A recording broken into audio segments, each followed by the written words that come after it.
Bienvenue sur Africa 24 pour ce nouveau numéro de décryptage. Au Cameroun, la problématique de l'emploi des jeunes est au cœur des priorités gouvernementales. Au plan opérationnel, l'État a mis en place des structures telles que le FNE, le Fonds national pour l'emploi. Décryptage reçoit aujourd'hui M. Camille Mouté Abidias, directeur général du Fonds national pour l'emploi au Cameroun. Présentez-nous votre structure et ses missions fondamentales. Nous sommes le service d'emploi public du Cameroun, le Fonds national de l'emploi. Et notre mission est bien sûr de promouvoir l'emploi sur tout le territoire national. Et nous le faisons sur 4 axes, ce qui est un peu particulier au Fonds national de l'emploi. C'est que nous assurons la transparence du marché de l'emploi, c'est-à-dire le rapprochement de l'offre et de la demande, c'est-à-dire des gens qui cherchent l'emploi avec ceux qui offrent l'emploi. Et en passant par là, nous assurons une partie de la formation professionnelle, c'est-à-dire que les gens qui s'inscrivent chez nous et qui n'ont pas les compétences pour pouvoir postuler à des besoins du marché de l'emploi, nous leur donnons, nous n'avons pas de centre, mais nous leur permettons d'avoir ces qualifications-là, ces compétences-là. Nous accompagnons également des jeunes ou des personnes moins jeunes ou plus vieux qui veulent créer leur propre entreprise. Et c'est ça la particularité du Fonds national de l'emploi du Cameroun, c'est que nous finançons à 80% le projet. Ce sont des petits projets, hein. Il ne faut pas aller chercher très loin, c'est pas plus de 5 millions, on peut aller jusqu'à 10, 20, mais pas plus. Et enfin, nous assurons la question de l'information sur le marché de l'emploi. Voilà nos 4 axes d'action. Combien de projets de promoteurs d'emploi avez-vous soutenu à ce jour? Nous avons aujourd'hui accueilli près de 760 000 personnes, parmi lesquelles nous avons inséré à peu près 490 000.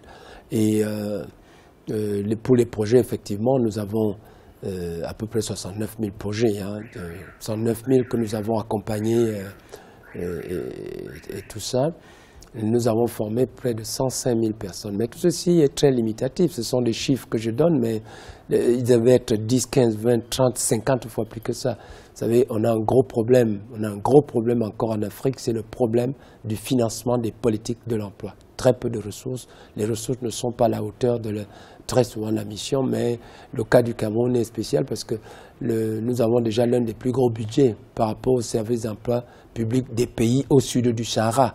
N'est-ce pas? J'enlève les pays au nord du Sahara. Nous avons déjà un budget qui n'est pas mal, mais qui reste insuffisant. Quels sont les différents programmes mis en place pour accompagner les jeunes dans la recherche d'emploi? Il n'y a pas une stratégie unique pour l'emploi de jeunes. Voilà, il y a des stratégies qu'on développe en fonction des populations cibles. Et je tiens ici à faire une remarque, c'est que si on parle que des jeunes, sans deux fois parler de l'emploi tout court, on oublie que quand vous insérez quelqu'un qui a 45, 50 ans, vous venez de sauver 3 jeunes. Parce que cette personne sera capable de mettre ses enfants à l'école et de faire en sorte que cet enfant ait une compétence demain pour ne pas être un petit chômeur. Vous voyez, donc il faut faire très attention.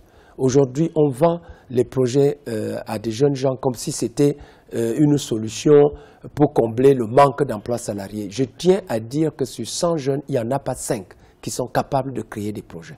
Il veut me s'appuyer sur les 5 qui ont ces capacités, qui ont la ténacité, qui ont la persévérance.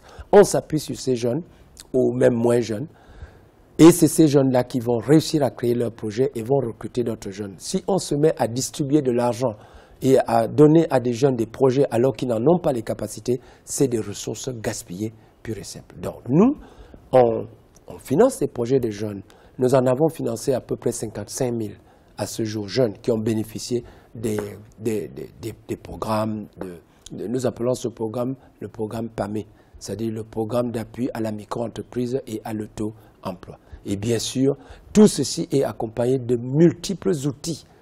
Et nous avons de multiples outils, par exemple, pour chercher un projet, nous avons fait un outil qui s'appelle 500 idées de projet. C'est pour aider le jeune à trouver des idées de projet. Nous avons fait un outil qui est comment faire son business plan. Voilà, là, le jeune a la capacité, en regardant cet outil, de voir toute la méthodologie pour faire une petite étude de faisabilité qu'on appelle le business plan. Nous avons un outil qu'on a mis en place qui s'appelle le Centre intégré d'information pour l'entrepreneuriat des jeunes. Ce centre se trouve vers l'Omnisport. Et ce centre donne aux jeunes tout l'accompagnement possible tout au long de son projet et même après son projet, c'est-à-dire que si le jeune a déjà créé son projet et il a besoin d'appuis multiples, le centre est là pour l'accompagner. Nous avons bien d'autres choses sur lesquelles nous accompagnons ces jeunes-là et nous espérons vraiment que le problème de l'emploi au niveau de nos pays va être résolu parce que nous avons d'énormes possibilités de création d'emplois et il est bizarre que des gens chôment dans des pays où tout est à faire. Le chef de l'État, lors de son dernier discours à la jeunesse le 10 février, a appelé les jeunes à s'investir davantage dans l'agriculture et l'économie numérique. Avez-vous des programmes spécifiques dédiés à ces deux secteurs? Agriculture, nous avons le programme PADER, le programme d'appui au développement de l'emploi rural que nous proposons aux jeunes. Et ceci depuis 1992. Voilà. Les programmes numériques, le président de la République a raison, c'est un gisement énorme d'emplois, énorme, par lequel les jeunes aujourd'hui, n'est-ce pas, que les jeunes doivent exploiter aujourd'hui, parce que dans le monde entier c'est comme ça, les autres exploitent ce gisement-là. Eh bien, nous sommes là avec le programme PAME pour les accompagner, c'est-à-dire le programme d'appui à la micro-entreprise des jeunes qui veulent faire des start-up, et nous en avons déjà accompagné, nous avons accompagné bien des jeunes dans ce domaine-là.